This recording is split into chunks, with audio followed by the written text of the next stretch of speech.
এই লোকটি যে জিনিসটি ছয় সেটাই অন্য কিছুতে পরিণত হয়ে যায়।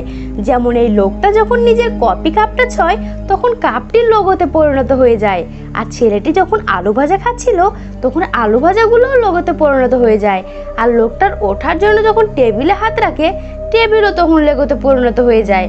আর এখন লোকটা বুঝতে পেরে যায় যে তার কাছে যে কোনো কিছুকে লোগোতে পরিণত করার পাওয়ার রয়েছে। আর সে ব্যাপারটি কনফার্ম করার জন্য নিজের বন্ধুর চেয়ারটিকে টাচ করে, যার কারণে চেয়ারটিও লোগোতে পরিণত হয়ে যায় আর তার বন্ধুর নিচে পড়ে যায়।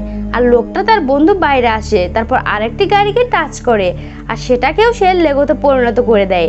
আর তারা খুব আনন্দ করে, কিন্তু এখন আনন্দ উল্লাসের মাথায় লোকটি তার বন্ধুর সাথে হাত মিলিয়ে নেয়, যার কারণে তার বন্ধুর পুরো শরীরও লেগোতে পরিণত হয়ে যায়।